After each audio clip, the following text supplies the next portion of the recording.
Welcome to Bets on the Future, where we highlight the various career paths in the electrifying metals world. From the vehicle you ride in to the bridge holding it up, metals are everywhere.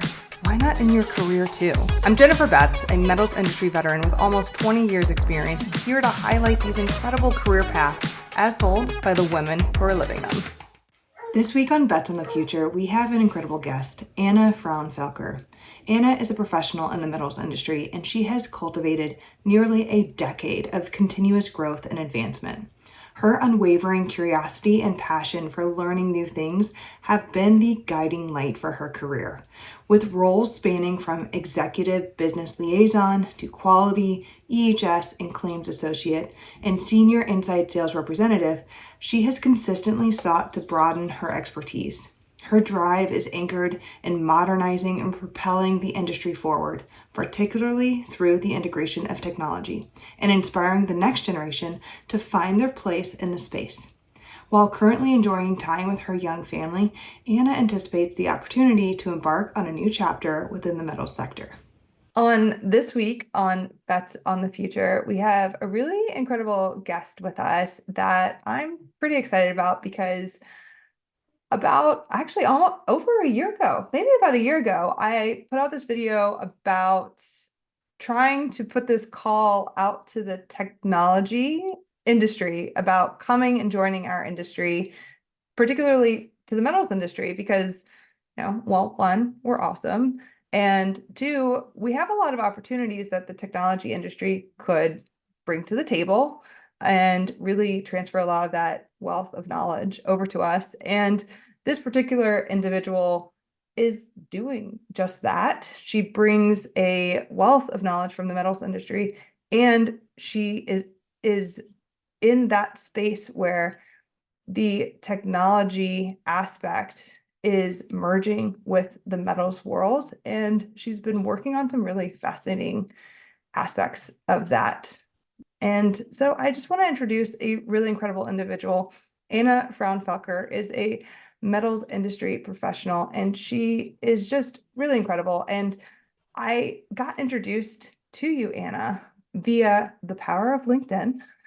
And somebody in our mutual network reached out to me, and then maybe individually also reached out to you and was like, you two need to talk because of that mutual love of technology, metals, everything. So shout out to him for that introduction. So thank you so much on that one. And Anna, thank you so much for hopping on today. I really appreciate you taking the time and chatting today on here.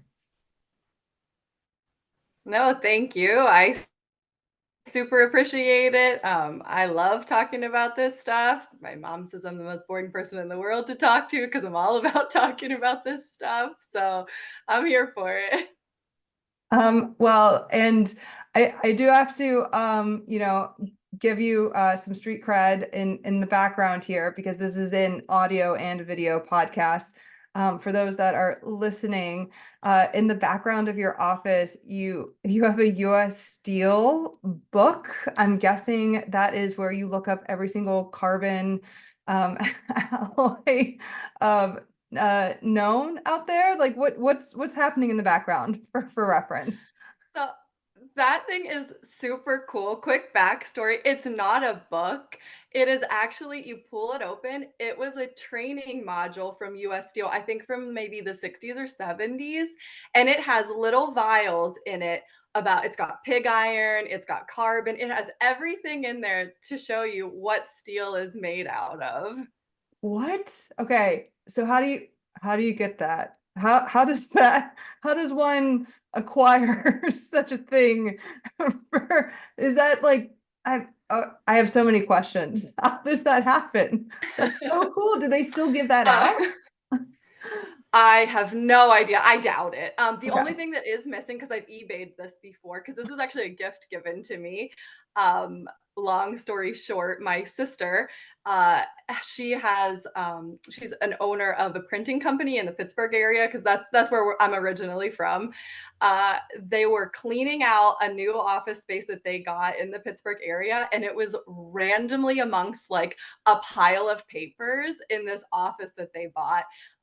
So she gifted it to me. It doesn't have the actual like paper pamphlet in it anymore, which is what I think came with it along with the vials. So yeah, I think now especially it's probably worth a lot more than it was a few years ago. Okay, so wait, does it have the pig iron and like the other? Wait here. Okay, Let because me if it prompt you here. it's huge. It's Yeah, so here we'll open it up real quick. oh my gosh. Okay, so she is opening this massive, what looks like a box book sleeve. It does. It does, What? yeah, it totally does. It This has has got a little film in it, and I think they would have used it for training purposes to like show everybody via film back in the day. what? Okay, can you read off what the five vials say? Sure, there's iron ore, coke, limestone, pig iron, and steel rod. Wow, that's Yeah. amazing. I'm very jealous. Shout out to your sister for A, recognizing what she found, and B, giving it to you on that front. Um, again, this podcast is for the metals industry, but it's also supposed to go out to folks outside the industry. So one, we're geeking out here because we're from the industry, but I have to translate to those that are not in the industry, or maybe they're in a part of the industry that they don't understand what we're talking about here. But that is essentially the building blocks for steel in terms of the integrated from scratch steel making process. That is the ingredients, and that's very cool that you have what looks like a book, but basically it, it's I'm gonna call it a starter kit.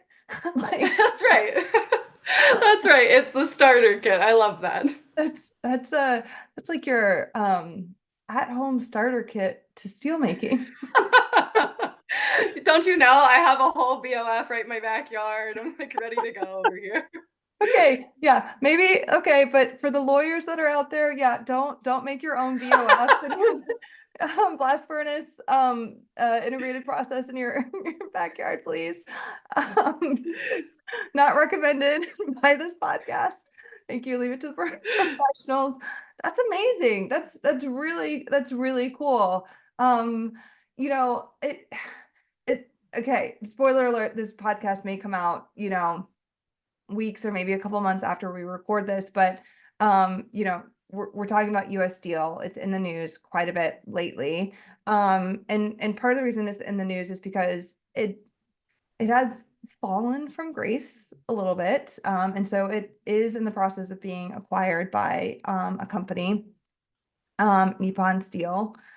And part of it is because the infrastructure that it owns, those blast furnaces that we're talking about, that those starter kit ingredients would go into, is, you know, there haven't really been a lot of technological upgrades, let's say, that have gone into it. The steel industry, I would say, generally speaking, very broad strokes here, has more or less been unchanged.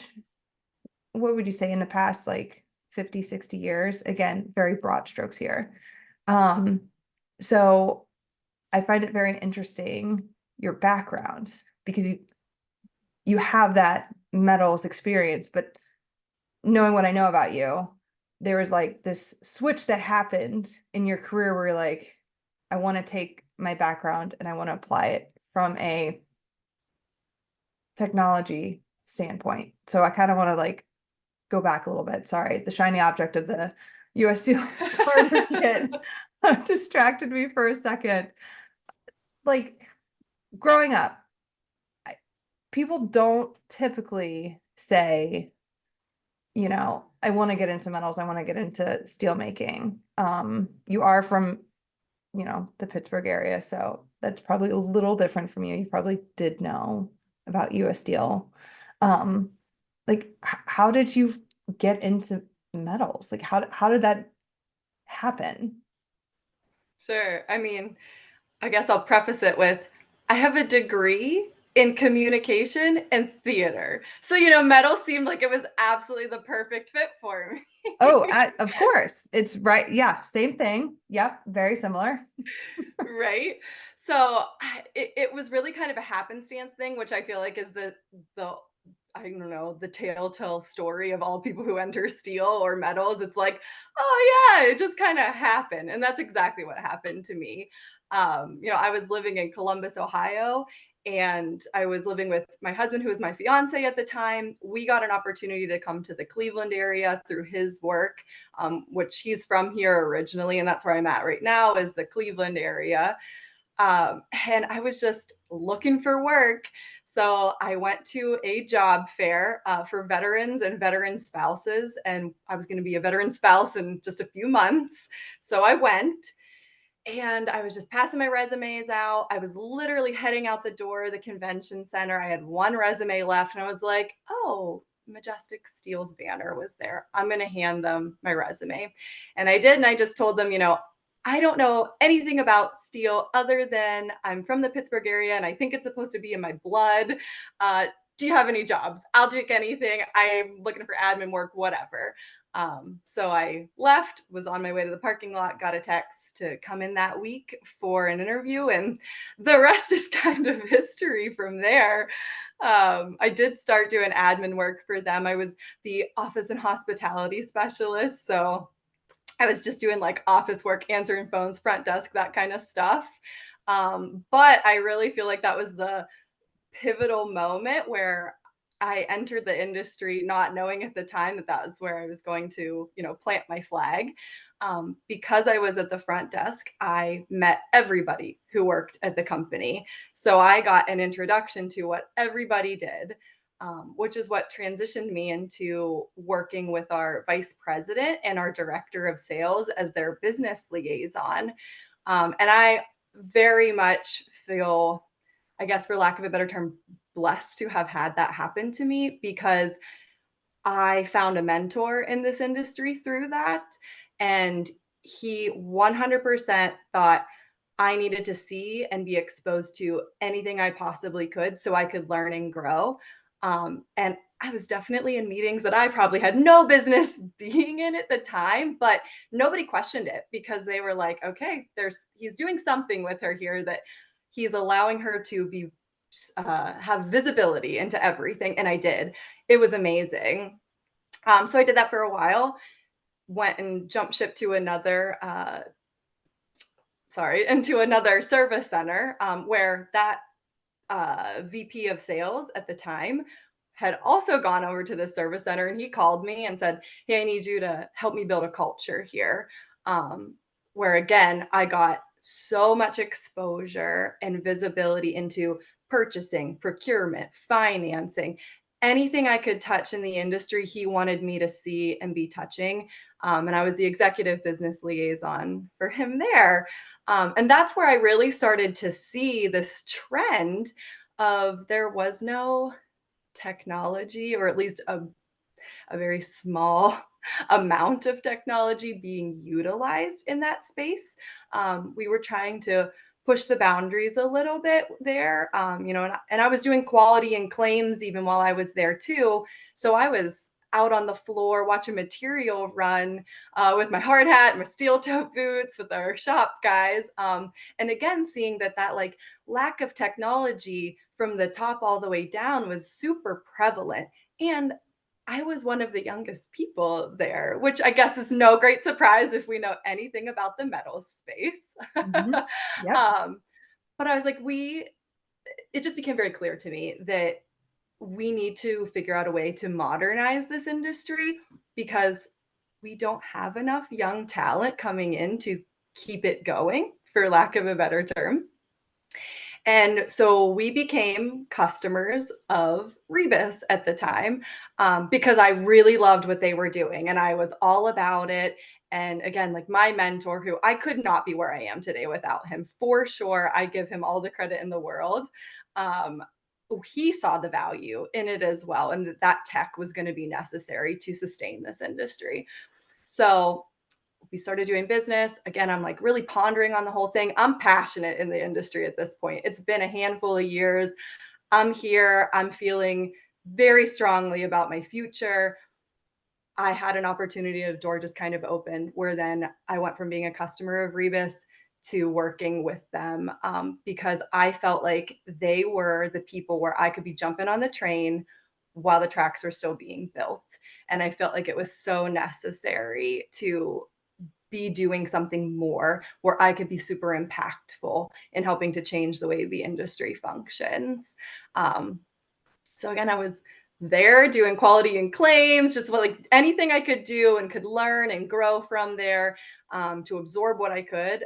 I went from quality and claims to senior inside sales rep because I was like, I hate being stagnant. That's kind of been my whole career. Like, what else can I be doing? How Yeah. else can I learn and grow?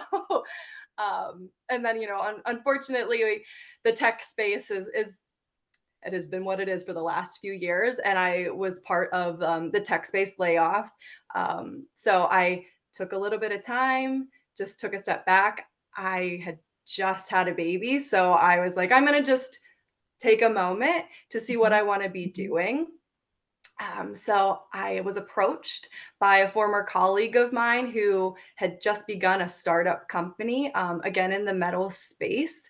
And I absolutely believed in what he was doing, what he is doing, the tools and technology that he's trying to utilize from a category management space in metals, which that's just not something that exists in the metal It space. it's kind of crazy to me. Like you're talking about all these things that in other industries they exist. Like when I worked at a service center, and honestly, when I traded recycled materials, I almost said scrap, but recycled materials. That's right. I still would get emails of spreadsheets attached to them with the various commodities that were attached to them, or honestly sometimes they just wouldn't even have a spreadsheet, and that's how they communicated what their inventory was, right? Like there was no online inventory, there wasn't e-commerce. Are you kidding me? Like that didn't exist. There weren't marketplaces. That's not a thing. Like if you wanted something you had to pick up the phone and know someone, so good luck finding it. Like, and you're talking about things in the 2020s, like this stuff, right? It's still mind-blowing to me. I still get emails of people sending me the spreadsheets or the daily emails of like, here's what I'm buying today. Like it's still happening. Like we're still doing that. The technology, just we're getting there. It's just not the adaptation pace is what is a bit of a hurdle of what that's what we're struggling with. I see a lot of on that front. No, I agree, and I don't mean it to sound as maybe gruff as it's going to sound, but I think we're going to end up seeing like that kind of hockey stick growth, Yeah. probably over the next 10 years. I think it's going to take probably another 10 years to really see that, because I think we're going to start seeing more young people. The generation will start making its way in, maybe slowly but surely. But that maybe second generation of ownership as well is going to have been the younger ones using the tech. And now they're going to want to start enforcing that and utilizing it with their company because it's necessary to stay alive. And that oldest generation is going to start phasing out. That I'd say little resistant to the technology and the modernization. But I just think that we are still away from that a smidge Yeah. of time, I think. But I think bringing the awareness now and understanding what it could be now is crucial to Yeah. be bringing more of, I'd say, the Gen Z generation, and even the youngest of the millennial generation, which I'm certainly part of that, Mhm. into the steel industry. It is quite mind-blowing to me that on my Domino's app, I can track my $10 pizza from a location standpoint, know exactly where it is in the process of making it through the oven, you know, in the car, through the whole neighborhood, right? But if I have $1 million order with a company of, say HRC steel coils, good luck. No idea where it is. No idea where it is shipped. Has it been slit yet? Has it been no idea. No idea. It's mind blowing to me that the majority of the customers, there's no digital record, translation of it. Good luck. That No, technology to me is absolutely. mind blowing that's not just standard in our industry. Well, and I would think that if nobody had that idea yet, they should take advantage of the pizza tracker. But I think especially what we saw in COVID, right? I mean, one, from a highest level, COVID obviously showed us that we could do business differently than we ever thought possible.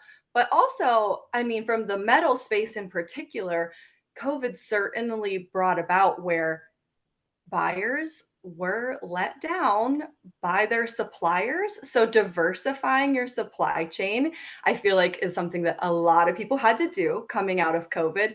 But what a difference technology like that would have made for people who were waiting on their steel. I get it, there was a lot of demand and there was not a lot of availability. Understood. But man, wouldn't have that been so big for people just waiting and sitting like emailing every other day, where's my steel? Where's my steel? So yeah, technology could have been a game changer when it came to how we had to do things through COVID. It really would have been, and that technology existed in other industries. I Sure. mean, they knew, again, the pizza tracker, I think, has been around since before COVID, right? Like, again, why why has the pizza tracker been a thing before? How come I can DoorDash food and know exactly where it is? Why do I know where my Target delivery is? And I can't seem to track where my recycled materials shipment is, like in the full supply chain. Why is that a thing? It's just yeah. So if you're listening out there, I will take a just a 1% cut of your company idea. Just, That's to right. just go ahead. Jennifer Betts, Magner Metals, thank you. Recycled media, thank you. On that front. Love it. It so I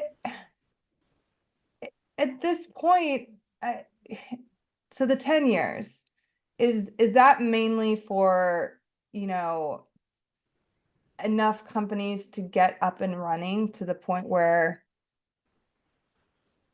the people in the industry have to say, like, it's time? Or is it more of the generational shift where, like you said, the next generation is going to start taking over? Like, or a combination of both? I think it's a combination of both, though I would lean more on the generational side of things. I hate it. I hate this more than anything. But the one thing I feel like is very prevalent and being said in this industry is, well, that's the way we've always done it. Yeah. Oh, so we should Yeah. probably keep doing it that way, right? Because if the wheel's not broken, why fix it? Um, so Yeah. I definitely I go against the grain on that for sure. I don't love that kind of mindset. I certainly look for things to be a little more open minded, and I think again as we progress and that new generation starts coming into ownership, that they will see the value and obviously being able to sustain the industry. And let's be honest, again, you don't want to let your customers down. So something as simple as trackers or, just being able to say like, here, Mr. Customer, here's something where you can see where your material is. And it's not just having to do the email blast back and forth, even something as antiquated as just email blasting. I think that'll end up going away. Yes.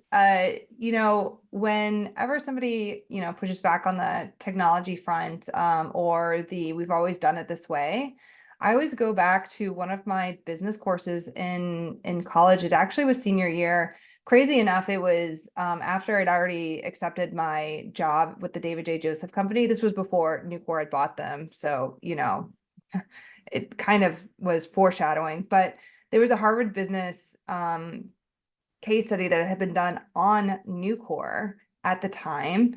And it was when they were deciding, I think this was probably, I'm trying to think what the time frame was, probably in like the 70s, 80s ish, when they were deciding whether or not to really go all in on the electric arc furnace, right? Because up until that point, it was only the integrateds. It was like steel making was, from scratch, from your US Steel, starter kit, it was the iron ore, coke, limestone, like that was it. That's like how you made steel. And so here comes along this company that wanted to go all in, and they were trying to decide, well, we hadn't done it this way. This wasn't what we had done before.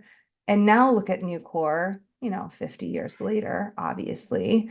And they're the largest steel manufacturer in North America and arguably the most profitable one, right? But it didn't happen overnight, right? But they did it their way. They're constantly evolving, right? They're not necessarily the ones that are going to say, well, this is just always the way that we've done it. So Yeah. I always push back on that and say, well, look how the US is structured in terms of EAFs versus integrateds, and then look at the rest of the world.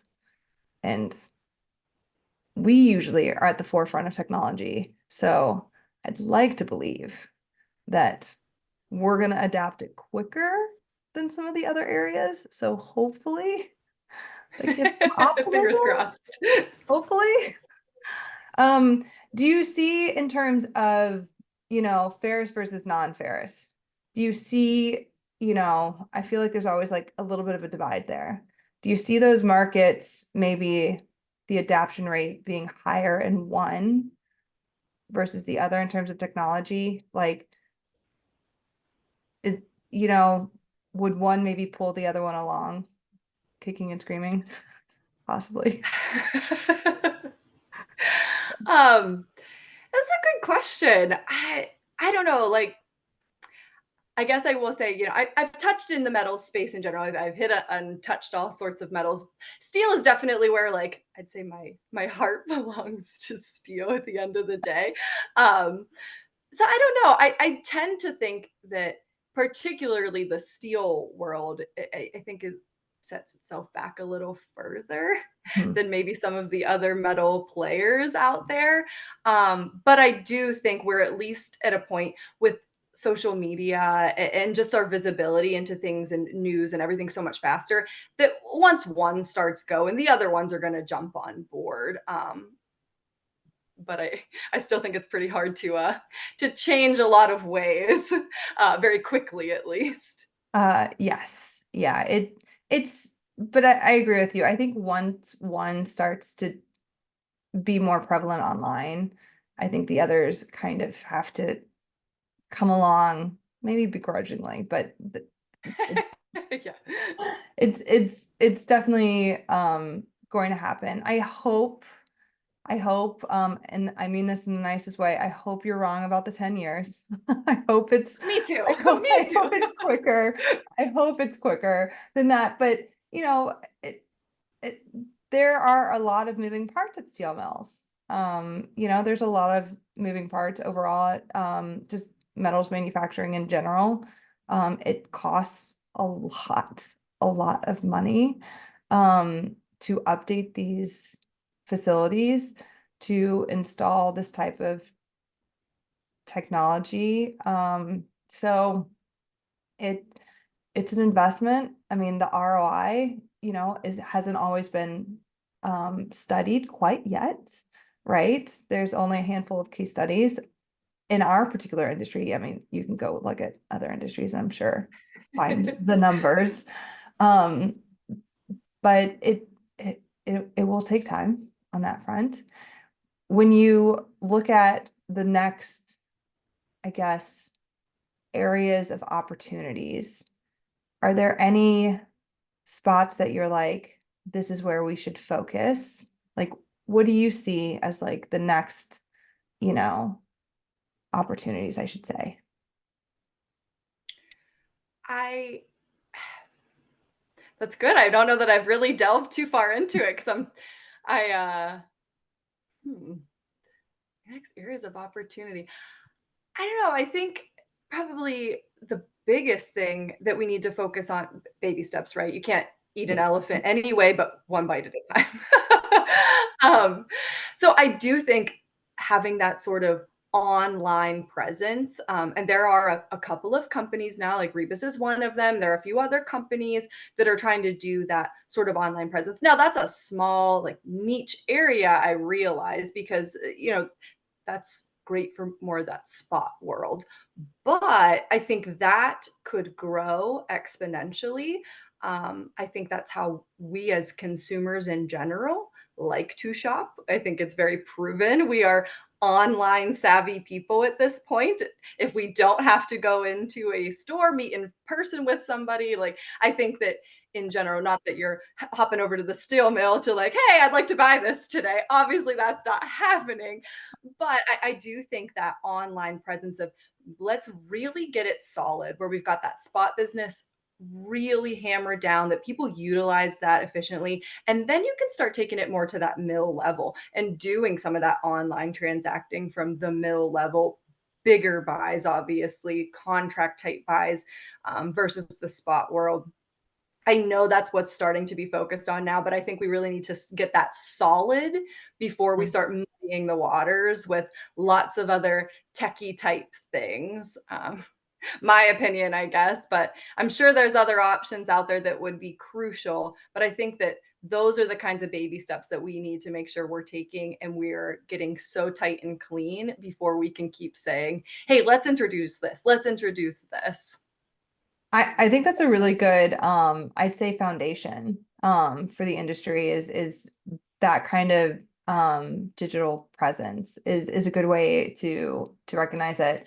Again, spoiler alert, we recorded this at a previous date, but I was just in Vegas a couple weeks ago for the REMA conference, the Recycled Materials Association, and I've been going to that for a couple decades at this point, and it was really great to see from a materials, metals perspective, at least on the raw material side, the amount of technology companies that are coming to these types of conferences have significantly increased, especially in the past 5 years, I would say, versus at the beginning of my career. So, baby steps.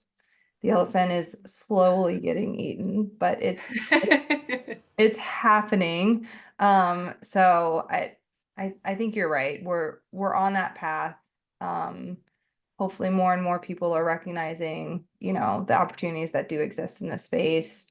It sounds like you have found these opportunities, these entrepreneurial areas that exist where people are seeing, you know, metals and technology and really solving those issues.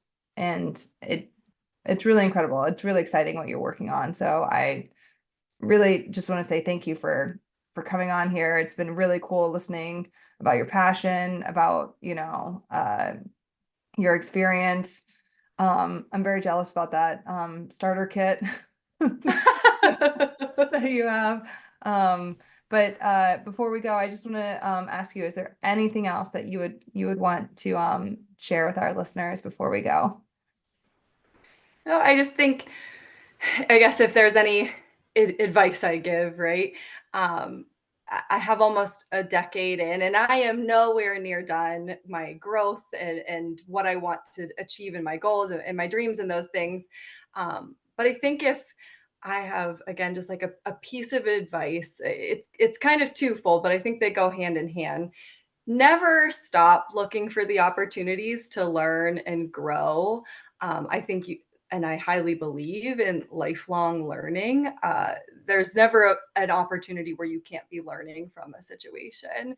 But I think the other big thing, and I guess I say this because I want so badly for this industry to continue to grow from the younger generation perspective and start bringing more of those people into this industry.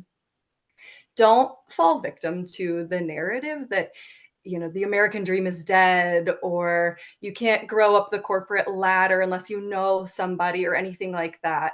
I don't think any successful person would tell you that there is such thing as an overnight success. Sometimes you have to be really gritty. Sometimes you have to make some sacrifices.